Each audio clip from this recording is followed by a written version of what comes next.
Hello everyone, my name is Webweaver and welcome back to another episode of It's Look Who It Is. So listen, the only thing I gotta say, horse race tests, absolute cinema. White and cyan being stuck in the torture labyrinth for 1 week. Jovial and yellow, duking it out. Oh, it's absolute fucking peak, honestly. Sorry, I swore early. It's true. Hopefully it was over the 30-second mark. It's fine. It's fine. That's skeptic difficulty. Get out of here. What the hell is wrong with you? What's the matter with you? Get out of here, you punk. Skeptic. I'm not skeptical. Get out of here. Anyways, we've officially hit... what is it, like 1 year's worth of 1.0 videos, which honestly, my bad for it taking so long. It could have been a lot faster. But you know, here we are. I don't see a Kyrie run anytime recently. I don't want to do a Kyrie run. We've done a lot of Mizuki runs, by the way, apparently. When's the last Yumiko run? Was that like a month ago? I think that was a month ago when we were complaining about open worlds, right? Is it time for another Yumiko run? I think it might be time. I think it might be time for another Yumiko run, chat. It might be time for another Yumiko run. Anyway, sorry about the, so we did a video recently on, by recently I mean yesterday. We did a video on a game called Dolls Liminal, and when that oh, that was the World of Horror backstory, huh? I didn't pick anything else, right? Okay. We're locked in. I'm not locked in here with you. You're locked in here with me. But yeah, so we did a video on Dolls Liminal, and when the video uploaded, because I accidentally had a different tab open in the YouTube Creator Studio, it basically like defaulted the settings to like World of Horror and all that, so it's like, you know.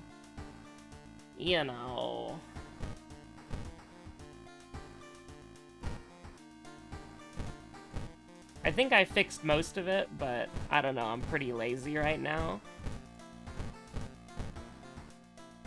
We can just roll with this, right? What if we went... I don't even know if I have the Tainted Violin unlocked, but what if we used it? What if we used it, huh? But what if we used the camera, because the camera's, like, insanely OP and goated, right? Like, I want to use the camera, actually. It's just a cute shirt's fine. We don't need to be on the sports team right now. Where the heck is this image? There we go. So here's the thing, I have been, because it's on sale, Steam's advertising it because I own the game, I have been getting ads for Black Desert Online again. And the thing is, okay, I'm gonna hit you with the most, like, controversial take of all time, okay? If I put, like, 80 million hours into a game, and I was playing this game regularly, right? Like, this is a regular game that I play, this is, like, a game that I enjoy playing, and I put, like, hundreds of hours into it, thousands of hours into it, and I think it's, like, peak cinema, right? Oh, say it ain't so. The camera, for me and me, Rutsu? But, yeah, so it's, like, you know,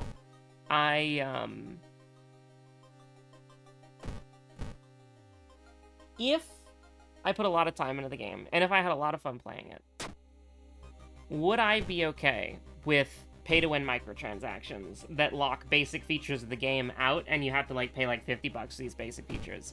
I wouldn't be okay with it, but I would, like, functionally be okay with it. You know what I mean? There's a difference between, like, what you'll put up with and what you won't put up with. It would be something that I'd put up with, right?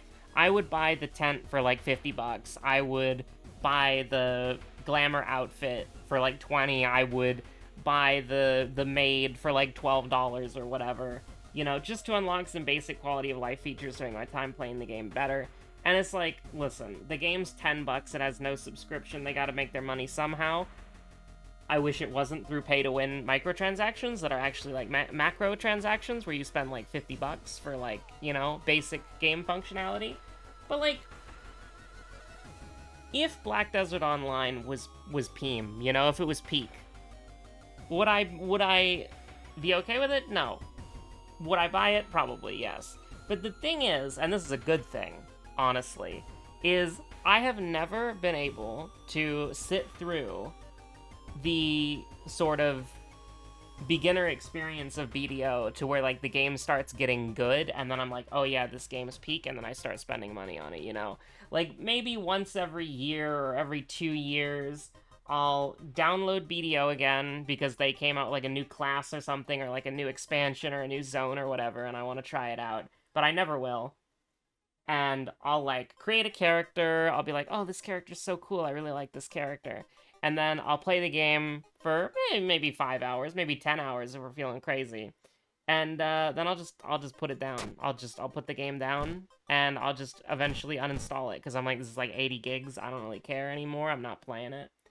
And, I mean, that's a good thing, because, you know, if you get into a game that has, like, literally, I'll give you an example. If you've never heard of Black Desert Online before, and you're, like, literally just Googling it for this anecdote and this anecdote alone, I was reading a guide on Black Desert Online before I started recording this video, and the guide was like, here's how to maximize your free-to-play benefits, and by the way, if you are going to buy the premium currency, here's what you should buy in the pay-to-win shop. Like, literally, no official terminology, no premium currency, no storage, just literally, like, if you're gonna pay to win, here's what you buy in the pay-to-win store. Right? Like, literally, that's, like, I'm not even joking, right? It was a Steam guide, specifically, but... Yo!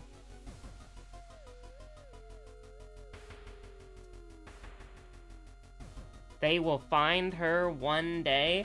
I've heard of this event, but I think this is the first time. I think this is the first time I've ever actually seen this. I don't remember seeing this, like, ever. But this is what the Yumiko Discourse TM was about, like, 80 years ago. But listen, we support women's rights and women's wrongs, okay? Because we're not misogynistic here. Sometimes, you know, God forbid a woman has a hobby. God forbid women do anything, right? Exactly. Anyways. I don't think I investigated the seaside twice, did I? I actually have no idea. But anyways, it's like, if... Like, I could definitely get into BDO and play it, but, like, I'm glad that I'm not, you know? Like, I'm glad that I don't have it open in, like, the background with my character AFK walking up and down a hill. Because I would do that. Or, like, AFK fishing or something. Because I would do that. I would absolutely do that. There's, like... Absolutely, there are several things that I would do. There's no point. Just go ahead and dab me up with some sanity, some cold water, if you will. Gotta be thaumaturgy teacher every single time. I think we just sell Fatal Flora, right? I'm not really in the mood to use that. So, I mean, I could definitely be a BDO player. I'm glad it's never grabbed me. Because the new player experience in BDO sucks, right? Like, the lore is, like... I mean, I'm willing to give it a shot, but it's just... There's so many systems around the game that distract from what's actually happening. There's so many pop-ups, there's so many, like, freemium bonuses. It's impossible to get immersed. You know what I mean? Like, it's literally impossible to pay attention to what's going on because you're getting, like, bombarded by, like, 80 different MMO systems at once. And then they're like, oh yeah, there's a story. But all the guides just say to, like, run to these zones and level in these zones, and then run to the next zone, level in these zones, you know? Like, I would like to experience the story, but there's just so much, like, grindy MMO bullshit surrounding it that it's like, I don't know, Chief, I don't know if I want to do that. Because it's just kind of, like, mildly annoying. I honestly think the way to get into BDO for me would literally be ignoring the story and then getting a character to, like, Succession so that I can play around with, like, the full character abilities and be like, oh my god, this is peak cinema. Because, like, one of them, I think they're the Lawn. One of them, when they get to their, like, max level or whatever, they can start flying around, and there are, like, videos of, like, I think it's Lawn players who will, like, go to, like, high up mountaintops, and then they'll, like, see a village, like, really far in the distance, and then they'll jump off the mountain, and then, like, chain their flying abilities together to land at the village, you know? Like, that stuff is absolute peak cinema. And you know what else is peak cinema? A tactical pause. Alright, now my dog is in her rightful place. Her chair. Her throne.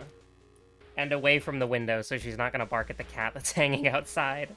That's literally it, is that there's just, like, a cat walking around outside, so every time it walks in front of the window, she's just, like, activated.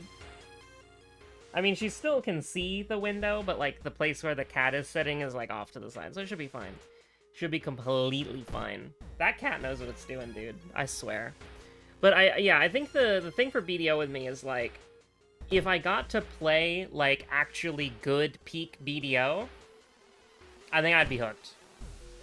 And so, by preventing myself from doing that, and then just following the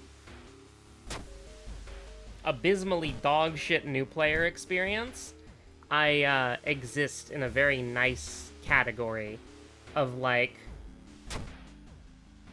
sure, why not? Maybe I should have resisted because it's stamina to resist, I'm pretty sure, but I don't know, we'll just take Doom, right? Now, the annoying thing is that we're going in here, and we have a fight, and we have a strength weapon, and it's like, hey, you're kind of a piece, you know?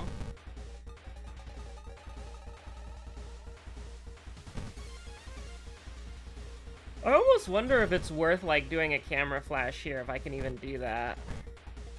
Can I do, like, this? No. But I can do an 80% chance to strong attack. Don't mind if I do. Don't mind if I do. Now, what does that get me? Another camera flash, because, you know, doesn't really do me any good, so. I mean, hey, at least the camera's goated, you know what I mean? So I have to be very careful with MMOs, and, like, any game... Oh, no! Well, we're terribly sorry. We've lost Emmerdale. I have to be very careful with MMOs and any game that essentially let you... I don't know why I used the camera flash, but I think it's funny. Okay, but what if the camera flash was just goated and it worked again for, like, no reason, right? Like, what if that was true? What if that was true, though? Nah. Don't get it twisted. But I have to be very careful with any persistent live service game that you can get, like, heavily invested in. You know what I mean? Swift Maneuver. Don't mind if I freaking do. Because another game that I've been getting propaganda in my YouTube recommended feed is, like, dungeon ? Solos in Guild Wars 2 of, like, the Illusion class, where you can, like, teleport and leave decoys and whatever. Like, I've been watching those classes solo dungeons, and it's like, it's so peak cinema, but also this game, it has a pretty bad new player experience, at least from what I remember, because I've tried to get into Guild Wars 2 multiple times. And the thing is, right, Final Fantasy XIV has an odd new player experience, but I think it does it a little bit better than the other games, because there's just, I don't know, Final Fantasy XIV is very, like, baby's first MMO, and I think that's, like, the most effective thing that it has going for it.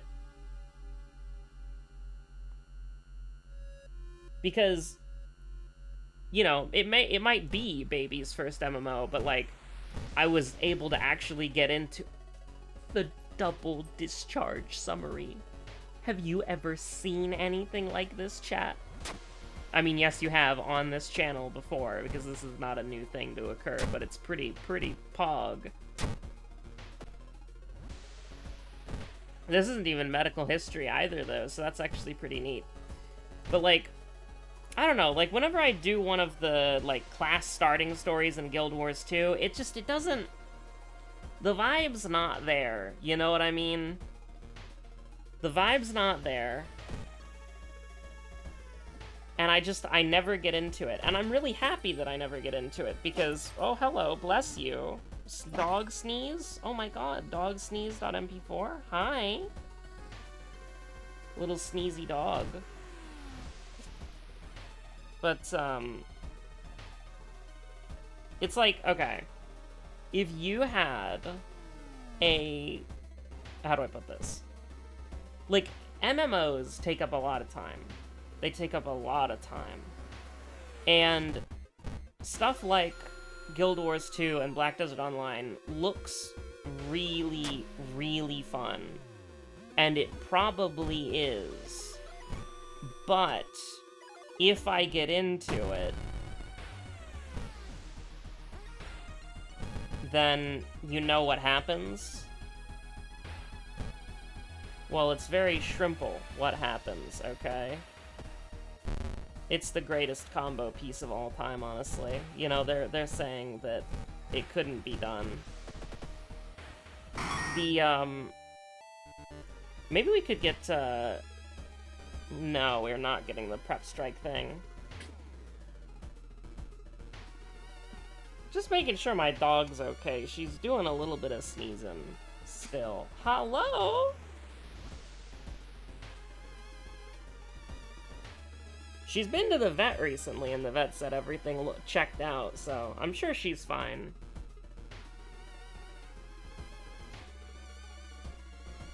But she is being a little bit sneezy, yes you are.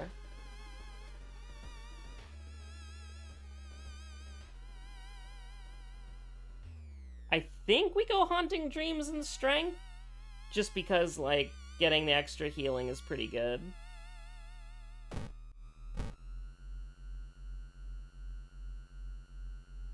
Always help out the substitute teacher. That's true, that's real. And then, what we're gonna do... Sorry, I forgot what I was saying. Yeah, so Guild Wars 2 and Black Desert Online, they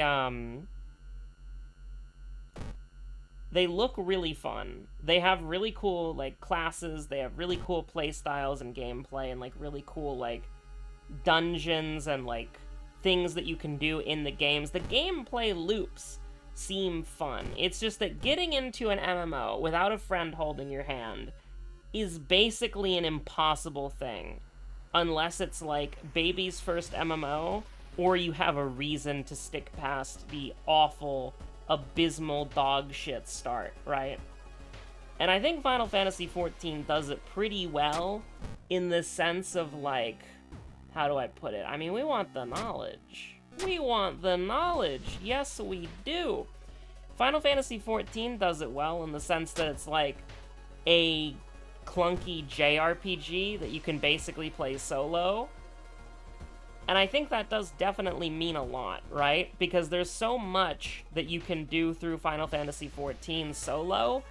And then, you know, once you're more established in the game, you're more used to the game, you can start reaching out to people on your own, like, you know, on your own time. So I think that works out really well in the sense of, like, getting people into MMOs. But most MMOs just have abysmal dog shit, like, new player experiences to the point where it's, like, literally impossible to want to do anything in those games just because of, like, how the games themselves work. You know what I mean? And here's the thing. They're doing one to all, so we literally are only incentivized to dodge. Alright, we're not going to talk about what the hell just happened there. Leech Girl was fumbling the bag, I was fumbling the bag, everybody involved was fumbling the bag. There we go. That's a much nicer outcome for all parties involved. Go to hell, Leech Girl. You are not being a witness to that fight that just happened there, oh my god. And chat, we don't ever talk about that fight again. That's the truth, and that's real.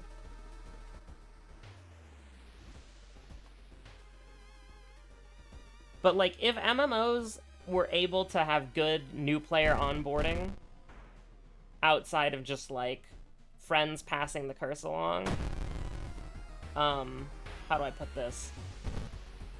I would not have free time anymore. It would just be all MMOs. Because MMOs are kind of, like, cracked, you know? They have such a unique sort of thing that you can do with other people in the sense of, like, it's okay, when you're playing a multiplayer game, right, the people that you're interacting with and the people who are relevant to your experience in that game is, like, your friends you play the game with and the current multiplayer lobby that you're in, and that's it. There's no, like, lasting effect or, like, greater scale at play other than, like, you know, like you're playing Halo or Call of Duty, right? You instance in to the multiplayer match, and then you play that multiplayer match, and it's over. You get rewards for playing that match, you level up your character or your account, you unlock new guns, you know, if you're playing Call of Duty, you unlock camos if you get headshots, that sort of thing. Now, it is worthwhile doing here because, you know, we actually are injured, but you have account progression, you unlock new customization for your Spartan, you know, Halo Reach, that sort of thing. You earn an achievement, Halo 3, you unlock new helmet, whatever. You know, you unlock a new armor set, right? So, you know, you run somebody over with a mongoose, you get the scout armor. Back in the good old days of Peak, you know. But the thing about it is that those games are really easy to onboard new players because there's a single-player campaign that's the draw to buy the game, and then the multiplayer mode that you can play as just sort of like, you know, for 10 minutes you're in an arena with other people, shoot 'em. And that's peak cinema, you know? That is absolute peak cinema. There's nothing like it, nothing better. But there's nothing, like, there's no, you know, and most games don't need this, but there's no, like, market board where the Spartans go to buy Spartan-related items on the market board. There's no, like, trading hub where the Call of Duty guys go to, like, buy weapons or buy camo or whatever from, like, players who can build weapons or paint camo on your guns, right? There's no, like, wider community or player experience outside of, like, what you and your friends individually make of it. And, you know, there's community events, of course. I'm not saying that there aren't, but I'm saying, like, how the games are designed is, like, small multiplayer PvP instances, or, I mean, I guess Battle Royales are the big thing nowadays, right? But there's no, like, how do I put it? Me when it's too risky, true.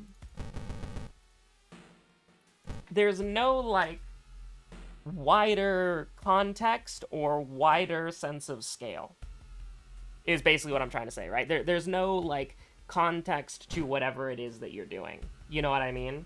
So, there's never a moment, we've been to the other world so freaking often, dude, get me out of here.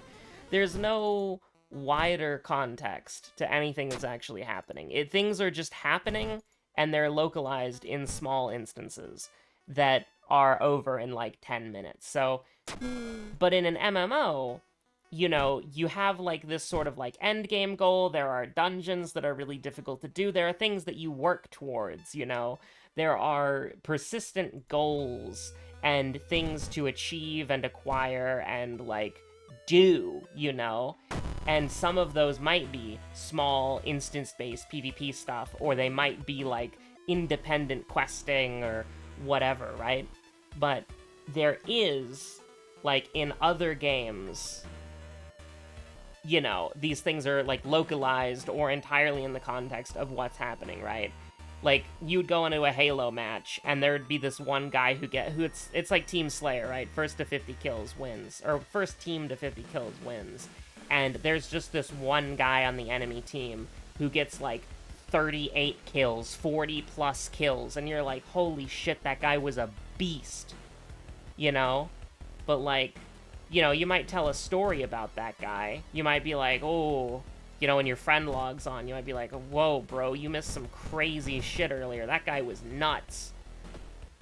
But there's no, like, wider, like, you know, that's not like a legendary player who you're gonna be like, okay, that's the person that we're competing against who has, like, a place on the leaderboard that we want to catch up to, you know? So that we can get, like, a title or an achievement or something. I'm going crazy right now, right? As I'm navigating the incoherent World of Horror menus. We're gonna die just because the amount of times we've gone to the other world, by the way. It's really true. Maybe we could go to the other world again for, like, the third time. The Frostbite other world again for the third time and get, something that, oh, I don't know, maybe lowers our doom. I should have done that this time around, but how am I supposed to know? We got low stats, we're in the forest. This shit sucks, man. Get me out of here. Did I ever get the, I never did get those, so it's actually just all planned. The third discharge summary is hit the Yumiko.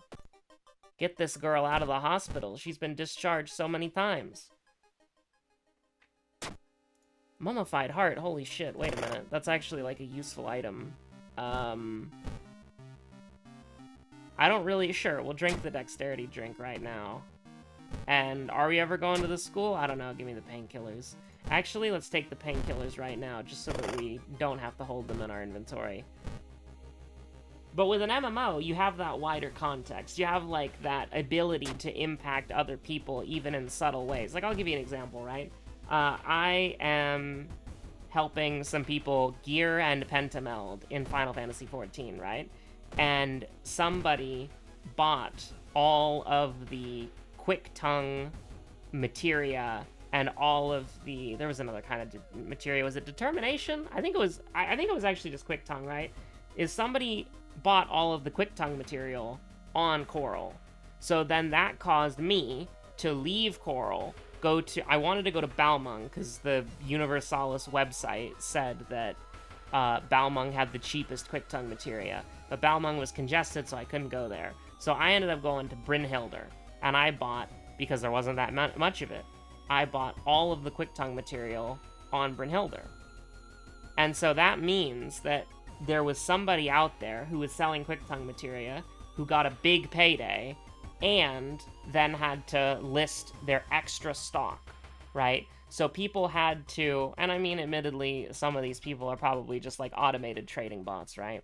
But somebody had to be like, oh shit, all of my quick tongue materia is sold, time to put up more, so that there's on the market board. But for a brief period of time, all that shit was mine, right? Or for like, was it Pearlgrass? I don't remember. There was something that I was going from world to world in Crystal to buy. And I would, like, go in. I bought all of it. I went to the next world. I bought all of it. And I did this for, like, 5 or 6 worlds. And so, for a little bit, if you wanted this item, the price went from, like, I think it was, like, 2,000 up to, like, 10K, you know? So I got to the, no, it wasn't Pearlgrass. It was it was Tumbleclaw weeds. That's what it was. And so I went from world to world in Crystal buying all the Tumbleclaw weeds. And that's not like a flex of like, ooh, I have so much gil. It's more like, you know, those Tumbleclaw weeds were put up by other players who then, I don't think we deal with Coughing Blood, right? Because we're never actually using that to dodge. We're using, whatchamacallit.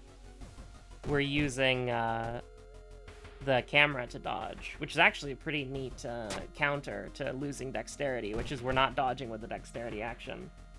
It's actually pretty neat. Dexterity, oh, if you wanted to buff dexterity as a stat, because dexterity as a stat kind of sucks, make it to where every point of dexterity gives you, like, an extra percentage point on dodging. Specifically dodging and not camera. Or maybe if you wanted to make the camera, like, stupidly overpowered, you would make it work on camera, too, but that would be kind of interesting. But anyways, it's like, you know, I needed Tumbleclaw weed. I didn't have time, but I did have gil. And so I didn't have bicolored gemstones either, right?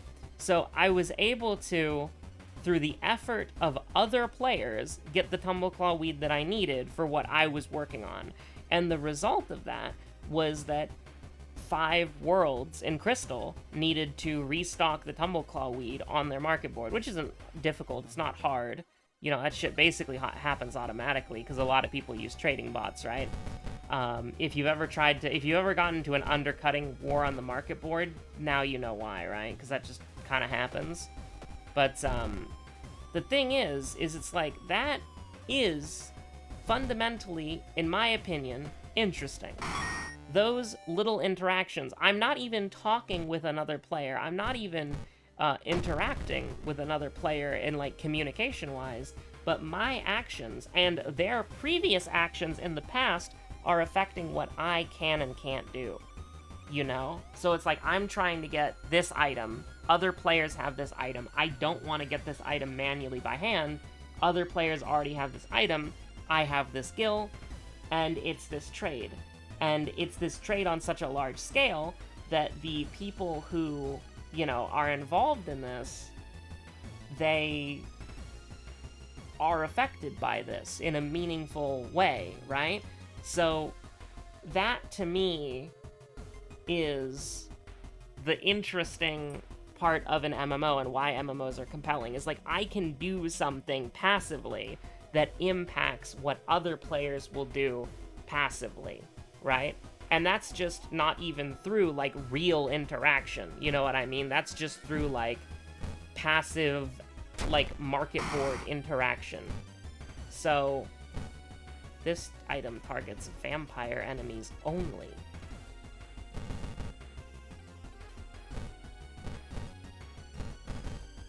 So I think fundamentally that's why I like MMOs so much, is I just think they're incredibly interesting from the perspective of how these games work.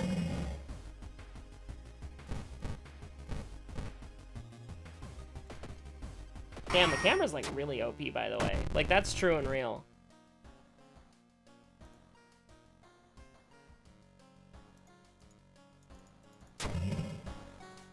So if, like, and here's the thing, BDO is even more different, or, like, has different impacts for, like, social behaviors that you can engage in, right? Because in BDO, once you get to a certain level, if I remember correctly, it's been a while since I've even looked at, like, high-end, quote-unquote, BDO. Every guide says you can get to level 61 in, like, half a day.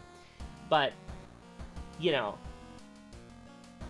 when you get to a certain level, when you're out in the world, PvP is enabled.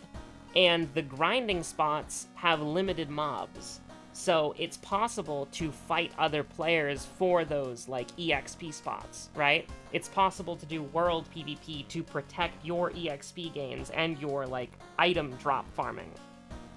So that's fundamentally interesting to me, as well as with the amount of, you know, grind, pay-to-win MMO bullshit in BDO, where it's like, okay, you know, there are special materials that you can, like, gamble with to try to make your weapons stronger.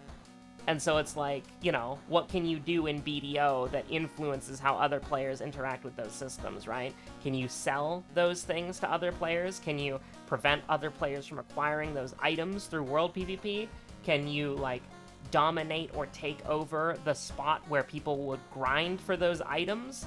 Like, what can you do in that game? And the idea of something like that is fundamentally interesting to me. It's a little more aggressive, you know, it's less cooperation. I'm more cooperation-oriented than, you know, PvP-oriented. But what I'm trying to say, chat, what I'm trying to say is that I think the way that MMOs function, when there is that sort of, like, subtle push and pull player interaction, where it's like, okay, you know, I'm a really big, like, I'm doing this a lot, and, oh, gee, it was Thaumaturgy. It's always Thaumaturgy second. Hopefully I don't have to remember an enemy, because I'm not gonna do that.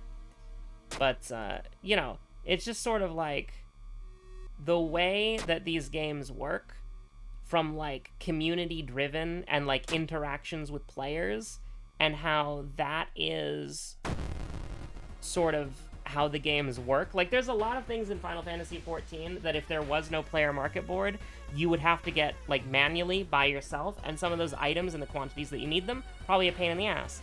But with everybody selling their bits and pieces on the market board, that's something that you can take advantage of. But by taking advantage of that, you're creating a demand by buying up all those items.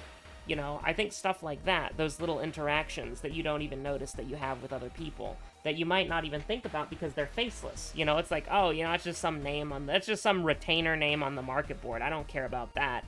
But, you know, that sort of thing is absolute peak cinema. That is like, it really is goated. Another example of this that's really good is for, like, patch day when we get new crafted armor, right? What you can do is raiders need that armor. And so you can go in there and you can, like, basically, if you're a crafter and you have those materials, you can offer your services. So it's like there are people who, and yeah, they would get them from some other crafter if you weren't there, but there are people, like real other human beings who have their own lives, who stopped by your little crafting shop in a video game and were like, hey, I need this raiding gear for later tonight, can you make that happen? And then you make that happen. They're like, is the raiding gear in Final Fantasy XIV, the crafted raiding gear, absolutely abysmal dog shit and you throw it away the moment you can? You can, for something better that you earn? Yes. But the fact is, like, that's the starter baseline gear. And so when you get into this situation, it's like there are week 1 raiders out there. There are raiders who have done Savage. There are raiders who have, like, there is a non-zero chance that some of the people that I've crafted gear for were week 1 raiders who cleared, like, week 1, week 2, like, first month, and they have some of my gear on. Now, is my gear special from anybody else's gear? No, not really, but it has my name on it. It's something that I made. It's something that my FC and I worked on to make, you know? And that is really special, and I think it's those sort of, like, how do I put this, you know? It's something that makes the games a lot more real, in my sense, or in my opinion. Because when you are going about your day-to-day life, you have a lot of little human interactions with other people that you probably don't even think about, you know? But that's what means that you're alive, you know? You're having these interactions with other people, you're talking with these other people. Even if it's just like, you know, hey, how you doing? Yeah, I'm doing alright, how you doing? I'm doing alright, how you doing? I'm doing alright, have a good day. Have a good day. You know, that sort of thing? Where you just, like, pass somebody who's like, oh, you know, you live in an apartment building, you walk outside, you see somebody who lives in the same apartment building as you, you say, hey, how's it going? And like, yeah, I'm alright, how you doing? And then you respond. And then you both say, have a nice day, or have a nice night, and you walk off in your own direction, doing your own thing. That's what being alive's all about, brother. That's what it's all about, sister. And so it's those little human interactions that you have that are so important in your everyday life. And then also, you know, the fact that there are video games where you have those interactions, that automatically makes the genre fundamentally more interesting to me. Anyways, I've yapped long enough. I need to get this video uploading before it's too late. Have a good one. Thanks for watching. Stay safe out there. MMOs are peak. I'm glad they're hard to get into because my free time would be over, chat. If I could get into Guild Wars 2 and BDO, or like any other MMO that's good, it would be over. We would be so over. We would never be back again.